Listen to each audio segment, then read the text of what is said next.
मुख्यमंत्री महोदयांचं मनोगत आपण या ठिकाणी ऐकणार आहोत.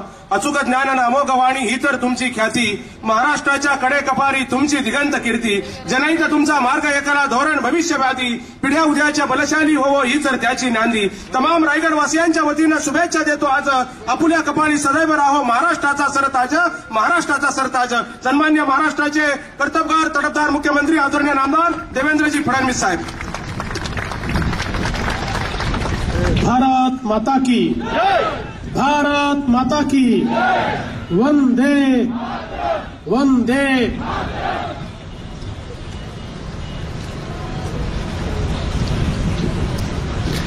मंचावर उपस्थित आपले लोकप्रिय उमेदवार, केंद्र सरकारमध्ये मोदीजींच्या सोबत त्यांचे मंत्रिमंडळातले सहकारी आणि रेकॉर्ड मताने 7व्यांदा जे या रायगडमधनं निवडून येणार आहेत ते श्री अनंत गीतेजी.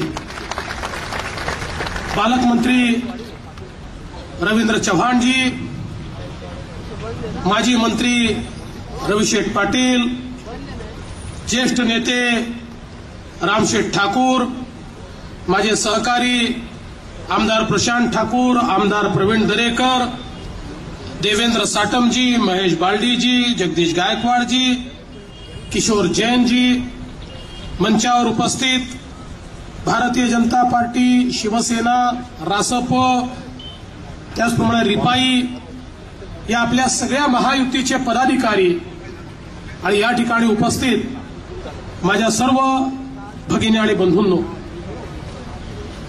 आता गीते साहेब आपल्या भाषणामध्ये म्हणत होते की तटकरे रोज विचारतात गीतेंनी काय केलं, गीतेंनी काय केलं.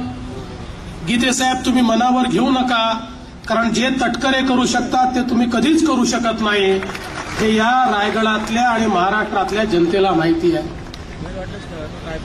गीते साहेब एक सुसंस्कृत चेहरा आहे, गीते साहेब एक प्रामाणिक चेहरा आहे, गीते साहेब एक काम करणारा चेहरा आहे.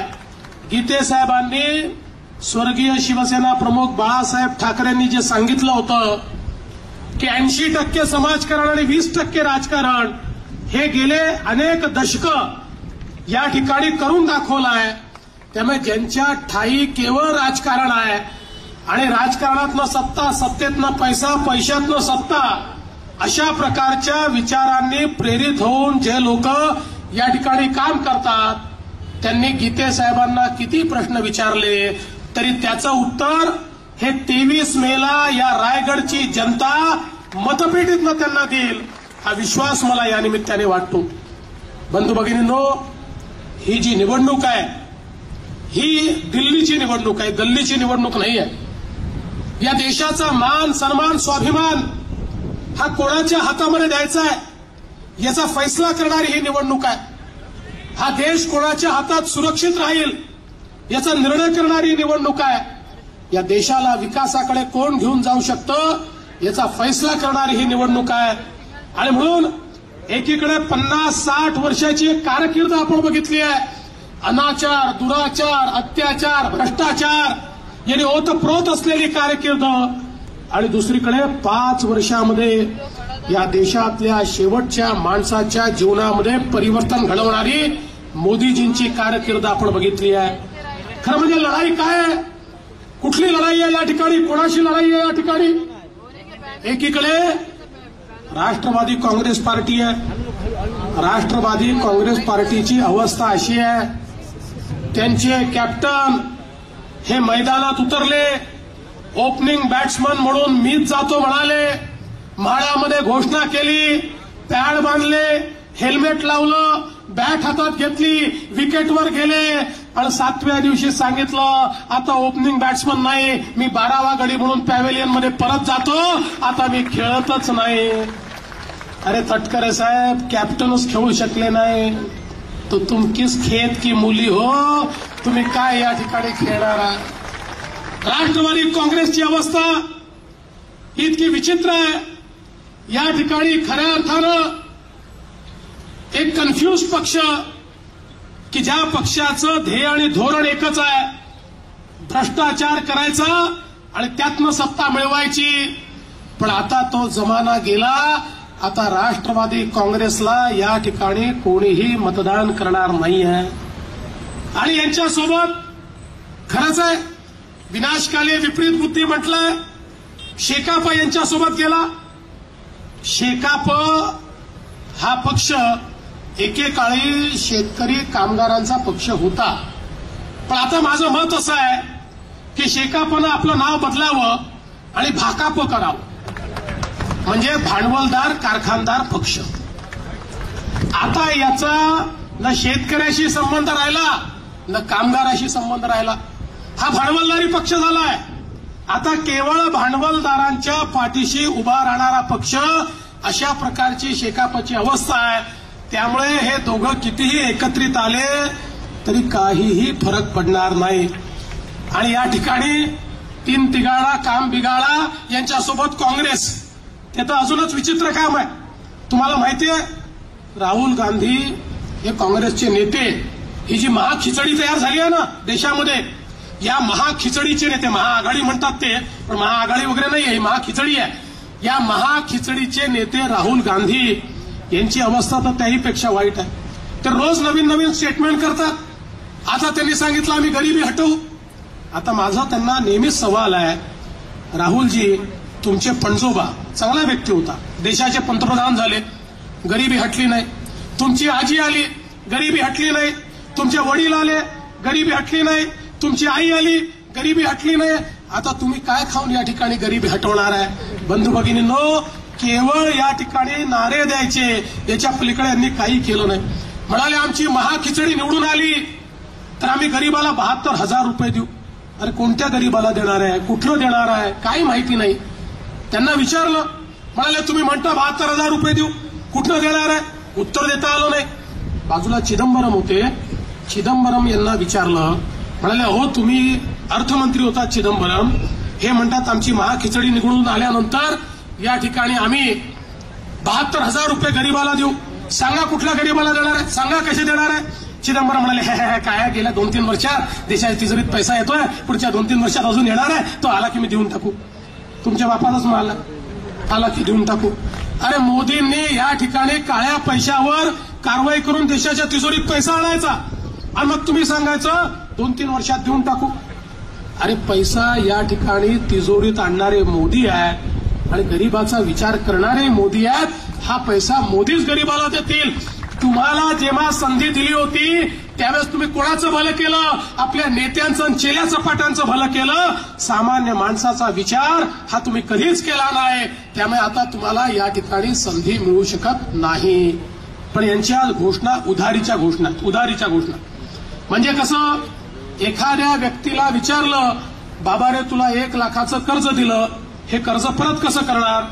तर म्हणाला सोपं आहे, कालच एक कोंबडी आणली आहे, माझ्या कोंबडीला 4 अंडी होतील, त्यातनं 4 कोंबड्या निघतील, मग त्यांना 16 अंडी होतील, त्यातनं 16 कोंबड्या निघतील, मग त्यांना 64 अंडी होतील, त्यातनं 64 कोंबड्या निघतील. अशा 640 कोंबड्या झाल्या की त्या विकून तुमचा पैसा परत करतो. हे काँग्रेस राष्ट्रवादीची आश्वासनं, अशी कोंबड्या विकण्याची, अंडी विकण्याची आश्वासनं आहे जी यांनी कधीच पूर्ण केली नाही आणि जीवनात कधीच पूर्ण करणार नाही. अशा प्रकारची भाषणं देतात. बघा यांच्या भाषणांमध्ये फक्त मनोरंजन असतं. 2च गोष्टी, एक तर इलाल बेल मनोरंजन, नाहीतर मग मोदीजींना विरोध, मोदीजींवर टीका करायची, दुसरं काय नाही. जो उठतो तो मोदीजींवर टीका करतो. यांना इतके जळीस्थळी काष्टी पाषाणी मोदीजी दिसतात. मला तर सांगितलं की हे जे नेते आहेत ना, हे अचानक रात्री दचकून उठतात, घामाघूम होतात आणि मोदी मोदी ओरडायला लागतात, कारण स्वप्नातही यांना आता मोदी दिसून राहिलाय, अशी यांची अवस्था झाली आहे. यांची भाषणं म्हणजे इतकी मजेदार भाषणं आहे बंधू भगिनींनो, इतकी मजेदार भाषणं आहे. मी तर म्हटलं जसं टीव्हीवर सिरियल असतं, टीव्हीच्या सिरियलच्या आधी एक सूचना येते, या सिरियल मधले पात्र काल्पनिक आहे, यातलं कथानक काल्पनिक आहे, याच्यावर विश्वास ठेवू नका, विश्वास ठेवला तर आपल्या जबाबदारीवर विश्वास ठेवा, आम्ही केवळ मनोरंजनाकरता दाखवतो. तसंच यांच्या भाषणाच्या आधी काही दिवसांनी टीव्हीवाले लिहितील हे भाषण काल्पनिक आहे, याचा वास्तुस्थितीशी कुठलाही संबंध नाही आहे, याच्यावर विश्वास ठेवू नका, तुम्ही ठेवला तर तुमच्या भरोशावर ठेवा, आम्हाला जबाबदार मानू नका. आम्ही केवळ मनोरंजनाकरता यांची भाषणं दाखवतोय, अशा प्रकारची अवस्था या ठिकाणी काँग्रेस, राष्ट्रवादी काँग्रेसची झाली आहे. बंधू भगिनींनो, या देशामध्ये गरिबीच्या विरुद्ध खरी लढाई जर कोणी लढलं असेल तर ते या देशाचे पंतप्रधान नरेंद्र मोदी आहेत. गेल्या 5 वर्षामध्ये आपण बघा, एक एक कार्यक्रम या ठिकाणी जो त्यांनी केला. मग जनधन सारखी योजना असेल की ज्या योजनेच्या अंतर्गत पहिल्यांदा 34 कोटी लोकांना बँकेचं खातं मिळालं. हे 34 कोटी कोण होते? जे बँकेच्या दारात गेले तर चपराशी देखील त्यांना एंट्री देत नव्हता, अशा 34 कोटी लोकांना बँकेचं खातं मिळालं. कोणीतरी म्हणाला खातं मिळाल्याने कोणी श्रीमंत होतं का? पण हे खातं याकरता त्यांना दिलं की ज्यावेळेस राजीव गांधीजी देशाचे पंतप्रधान होते त्यावेळेस राजीव गांधी असं म्हणायचे, मी दिल्लीहून 1 रुपया पाठवतो, शेवटच्या माणसाला केवळ 15 पैसे मिळतात, 85 पैसे भ्रष्टाचार, दलाल आणि व्यवस्था खाऊन टाकते. मोदीजींनी सांगितलं, न खाऊंगा न खाणे दूंगा, 1 रुपया दिल्लीहून पाठवेल तर बंदा 1 रुपया शेवटच्या माणसाच्या खात्यामध्ये गेल्याशिवाय राहणार नाही. आणि बघा, 5 वर्षामध्ये जनधनच्या माध्यमातनं सामान्य माणसाच्या खात्यामध्ये विविध योजनांच्या माध्यमातनं 80,000 कोटी रुपये मोदीजींनी टाकले. मध्यस्थ नाही, दलाल नाही. आज तुम्ही बघा, शेतीची योजना असेल, पैसा खात्यामध्ये, मदतीची योजना असेल, पैसा खात्यामुळे, दुष्काळाची योजना असेल, पैसा खात्यामध्ये, या ठिकाणी तुफान आलं त्याची योजना असेल, पैसा खात्यामध्ये, शौचालय असेल, पैसा खात्यामध्ये, घरकुल असेल, पैसा खात्यामध्ये, सामाजिक न्यायाची योजना असेल, पैसा खात्यामध्ये, सगळा पैसा खात्यामध्ये. आता कोणी या ठिकाणी तहसीलदार नाही, तलाठी नाही, आबू नाही, बाबू नाही, टाबू नाही, कोणी दलाल नाही, कोणी मध्यस्थ नाही. थेट सगळा पैसा हा सामान्य माणसाच्या खात्यामध्ये. भ्रष्टाचारी व्यवस्था संपवून मोदीजींनी नवीन व्यवस्था या ठिकाणी सुरू केली. आज बघा, स्वच्छ भारत अभियानाच्या माध्यमातून या ठिकाणी या देशामध्ये मोदीजी जेव्हा देशाचे पंतप्रधान झाले त्यावेळी या देशामध्ये केवळ 45% लोकांकडे शौचालय होतं, 55% कुटुंबांकडे शौचालय नव्हतं. आमच्या आया बहिणींना बाहेर जाण्याकरता एकतर संध्याकाळची वाट पाहावी लागायची किंवा सूर्य उगवायच्या आधी जावं लागायचं. दिवसभरात जाण्याची वेळ आली तर तोंड दाबून बुक्क्यांचा मार सहन करावा लागायचा. मोदीजींनी केवळ 5 वर्षामध्ये 45%वरून आज 98% घरांमध्ये शौचालय त्या ठिकाणी बांधलं. आज आमच्या आया बहिणींना त्या ठिकाणी लज्जा रक्षणाची पर्वा करावी लागत नाही. हे मोदीजींनी करून दाखवलेलं काम आहे. आज तुम्ही बघा, उज्ज्वला सारखी योजना आली. उज्ज्वला सारख्या योजनेच्या माध्यमातून या ठिकाणी 13 कोटी कुटुंबांना गॅस मिळाला. या कुटुंबांमध्ये चुलीवर स्वयंपाक होत होता. मोदीजी म्हणाले, ज्यावेळेस एक आमची माय माऊली चुलीवर स्वयंपाक करते, दर दिवशी तिच्या शरीरात इतका धूर जातो. एखादा व्यक्ती जर 300 बिड्या पिला तर त्याच्या शरीरात जेवढा धूर जातो तेवढाच धूर आमच्या माय माऊलीच्या शरीरामध्ये रोज जातो. ती रोज थोडी थोडी मरते, ती रोगराईनं ग्रसित होते. आणि म्हणून या माय माऊलीला धुरापासून मुक्ती देण्याकरता 13 कोटी घरांमध्ये या ठिकाणी खऱ्या अर्थानं उज्ज्वलाचा गॅस देण्याचं काम मोदीजींनी केलं. आज आपण बघितलं, प्रधानमंत्री आवास योजनेतनं कोट्यावधी लोकांना घरं मिळाले. आज या ठिकाणी आपल्या महाराष्ट्रामध्ये 10 लाख घराची निर्मिती आपण करतोय. 5 लाख घरं पूर्ण केलेत. शहरात 5 लाख घरं अजून आपण बांधतोय. ज्याचा जो प्लॉट नाही त्याला प्लॉट खरेदी करून देतोय. ज्याचं अतिक्रमण असेल ते नियमित करून देतोय. शहरातली झोपडपट्टी असेल, मालकी हक्काचा पट्टा देतोय. कच्चं घर असेल, बांधण्याकरता 2 लाख रुपये देतोय. तो जर बांधकाम कामगार असेल, बांधण्याकरता 4.5 लाख रुपये देतोय. या ठिकाणी गरीबाला अन्न, वस्त्र, निवारा हा मूलभूत अधिकार देण्याकरता मोदीजींनी प्रधानमंत्री आवास योजना तयार केली आणि गरीबाला घर देण्याचं काम सुरू झालं. आयुष्यमान भारत सारख्या योजनेच्या माध्यमातून 50 कोटी लोकांना दरवर्षी 5 लाखापर्यंत आरोग्याची सेवा मोफत, ऑपरेशन करायचं असेल मोफत, ओपीडी असेल मोफत, हॉस्पिटलमध्ये ऍडमिट केलं हॉस्पिटलची फी मोफत, औषध पाहिजे असेल तर औषध मोफत. केवळ 2 महिन्यामध्ये 20 लाख लोकांचे ऑपरेशन मोफत या ठिकाणी आयुष्यमान भारत योजनेच्या माध्यमातून झाले आणि गरीबाला आधार त्या ठिकाणी मिळाला. आज आमचा जो छोटं छोटं काम करणारा हात ठेलेवाला आहे, आमचा गवंडी आहे, घरकाम करणारी बाई आहे, यांना श्रमेव जयते योजनेच्या माध्यमातून 60व्या वर्षानंतर 3000 रुपयाचं पेन्शन देण्याचा निर्णय मोदीजींनी घेतला. आमच्या शेतकऱ्यांना मोठ्या प्रमाणात मदत करण्याचा निर्णय मोदीजींनी घेतला. शेतकऱ्यांना आज कुठल्याही जगाच्या देशामध्ये पेन्शन नाही, पण मोदीजींनी सांगितलं आपलं सरकार निवडून आल्यानंतर शेतकऱ्यांना देखील पेन्शन देण्यात येईल. जगाच्या पाठीवर शेतकऱ्यांना पेन्शन देणारा पहिला देश आपला भारत देश आहे. आज आपण बघितलं मोदीजींच्या नेतृत्वात विकासाची कामं बघा, रस्ते बघा. आत्ताच या ठिकाणी गीते साहेबांनी सांगितलं कशा प्रकारे हा मुंबई गोवा महामार्गाचं काम होत आहे. आमच्या गडकरी साहेबांनी कशा प्रकारे या कामाला चालना दिली आहे. आपल्याला माहिती आहे की पळसपे ते इंदापूर रस्त्या काय परिस्थिती होती. गेल्या सरकारच्या काळात तेवढा पॅच त्यांनी हातामध्ये घेतला, इतका भ्रष्टाचार केला, त्या रस्त्याचा ठेकेदारही पडून गेला आणि इतके कोर्ट कच्चे झाले. पण ते सगळे दूर करून गडकरी साहेब असतील, गीते साहेब असतील, आमचे पालकमंत्री असतील, आमचे आमदार असतील, या सगळ्यांनी प्रयत्न केले आणि या प्रयत्नाच्या माध्यमातून आज या रस्त्याचं काम इतक्या वेगानं चाललंय की मला विश्वास आहे येत्या काळामध्ये एक सुंदर रस्ता, एक वेगवान रस्ता या कोकणाला या ठिकाणी मिळणार आहे.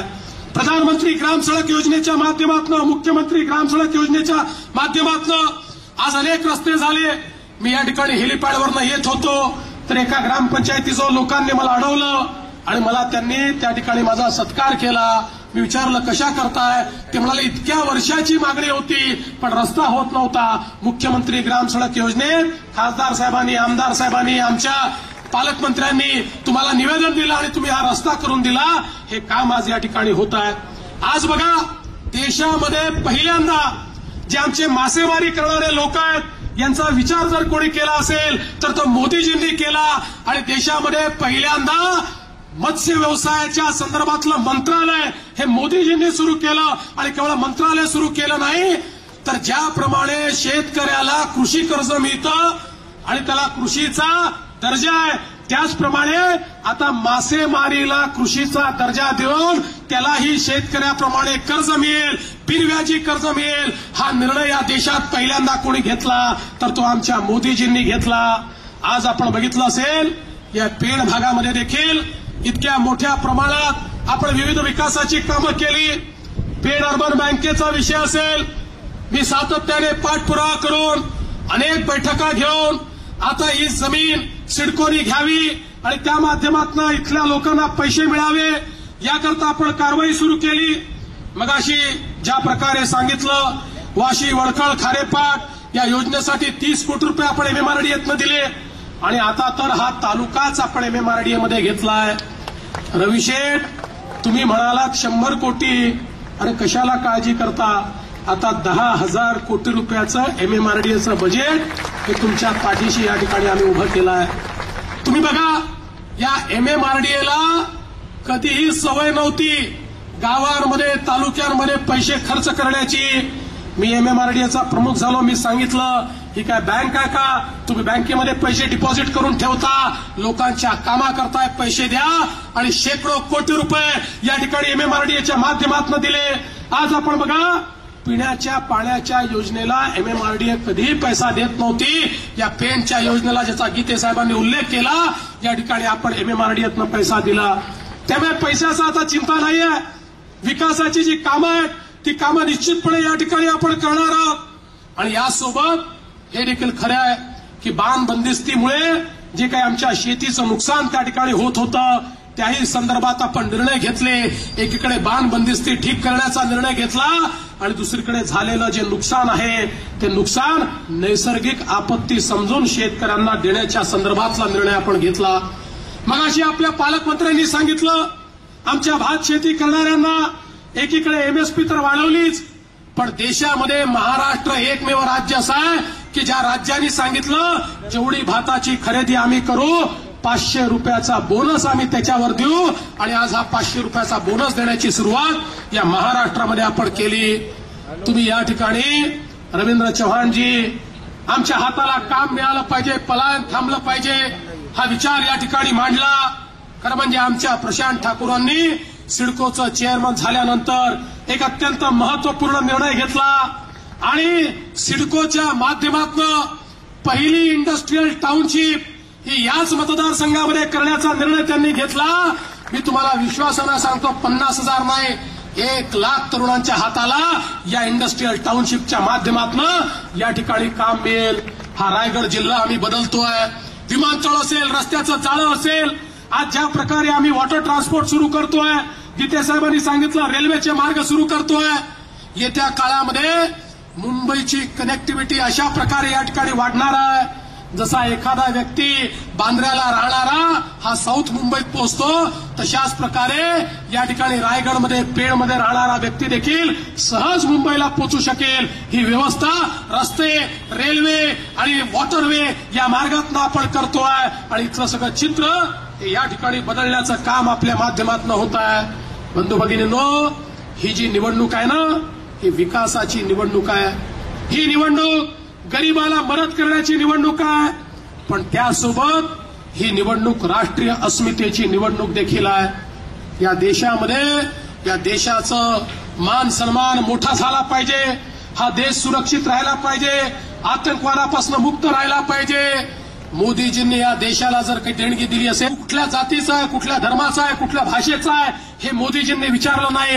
एकसंघ भारताची निर्मिती मोदीजींनी केली, पण त्यासोबत या भारतामध्ये आज पाकिस्तानी अतिरेकी या ठिकाणी घुसण्याचा प्रयत्न करतात. त्याला देखील खंबीरपणे तोंड देण्याचं काम हे मोदीजीच्या माध्यमातून झालं आहे. मी तुम्हाला आठवण करून देतो, 2008 साली मुंबईमध्ये पाकिस्तानी अतिरेकी शिरले.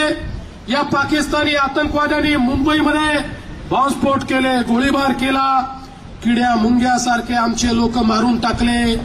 काय केलं तेव्हाच्या राष्ट्रवादी काँग्रेसच्या सरकारनं? देशातही तेच होते, मुंबईतही तेच होते, महाराष्ट्रातही तेच होते. केवळ आणि केवळ पाकिस्तानचा निषेध केला. मग तीव्र शब्दात निषेध केला.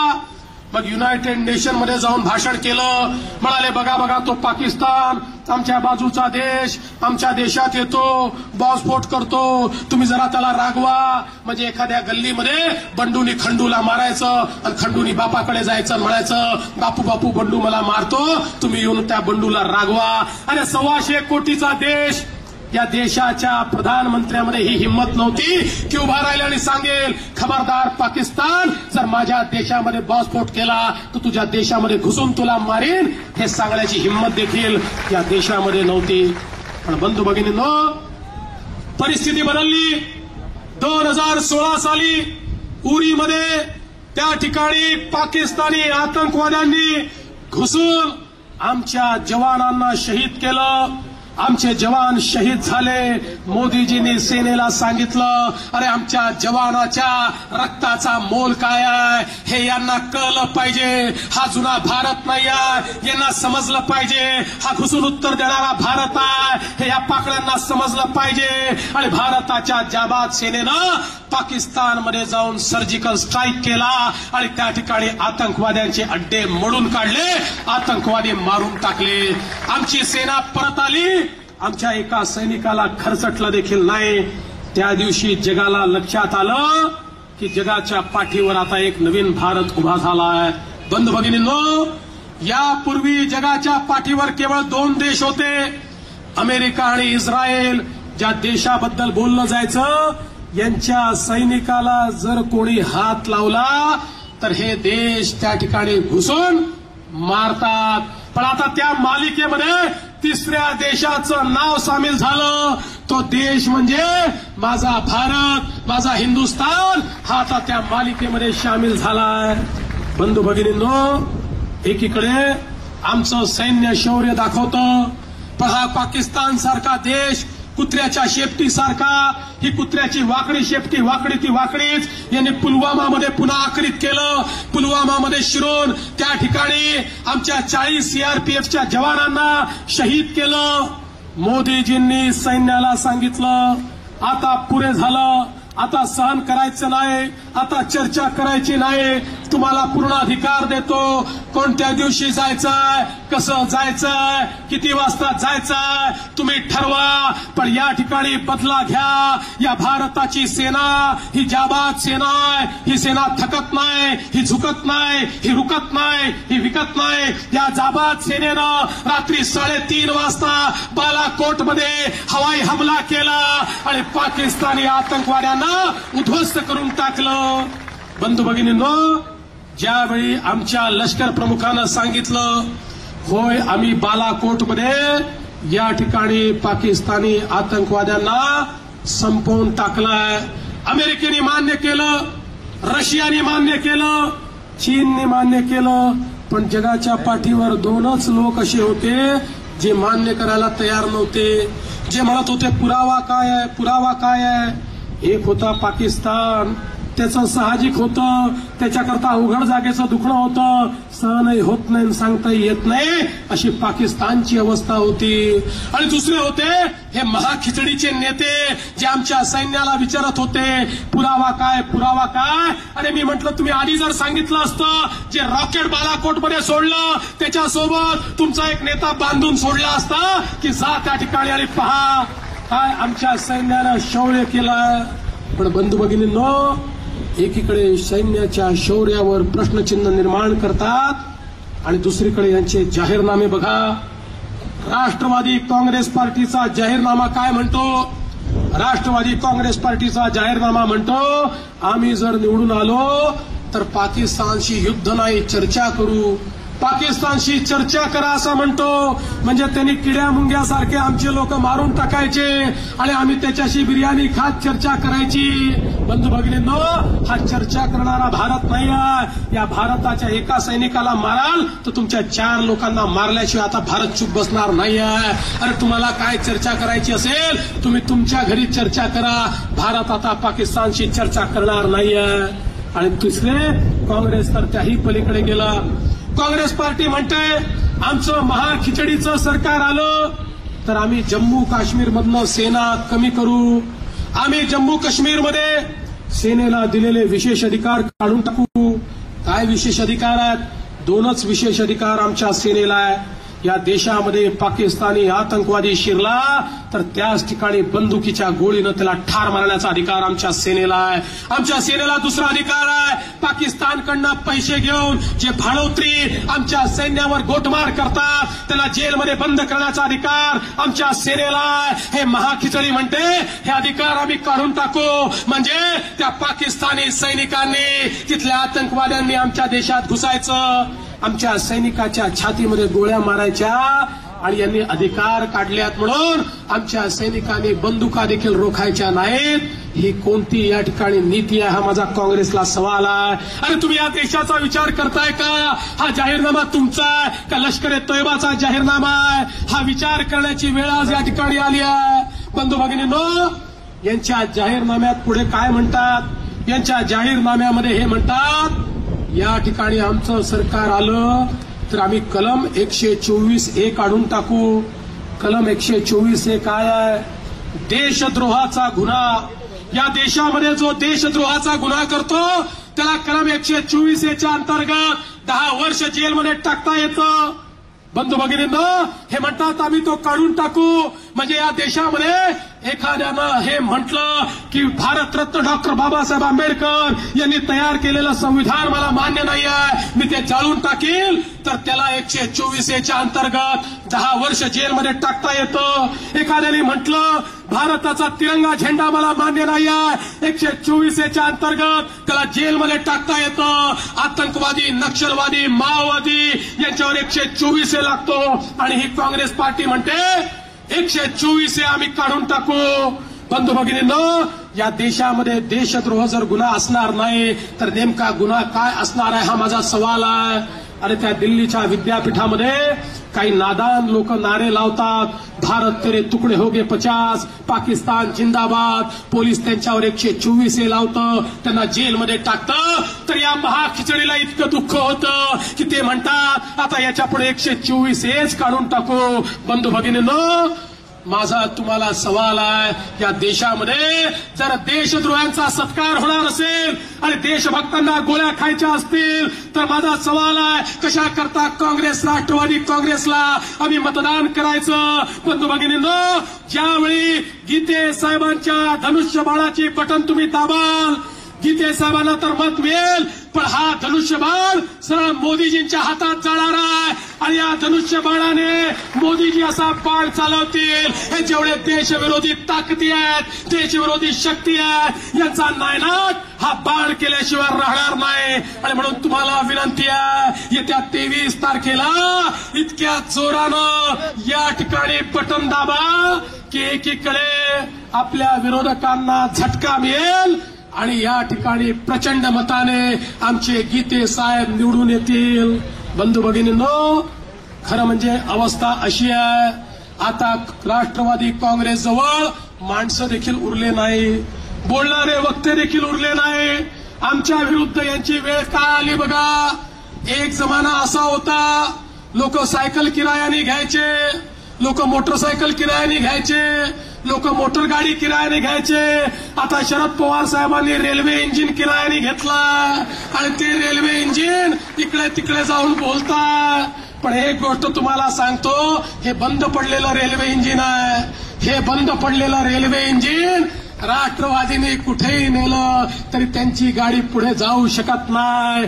आता या ठिकाणी केवळ शिवसेना, भाजप, महायुतीच निवडून येणार आहे आणि म्हणून आपण जोरदार मतदान करा, एवढीच आपल्याला विनंती करतो आणि माझं बोलणं संपवतो. जय हिंद, जय महाराष्ट्र. धन्यवाद आदरणीय मुख्यमंत्री महोदय. आप आश्वस्त रहिए, आप भारत माता की. या सभेसाठी सन्माननीय मुख्यमंत्री महोदय, आदरणीय नामदार देवेंद्रजी फडणवीस साहेब, सन्माननीय पालकमंत्री महोदय, सन्माननीय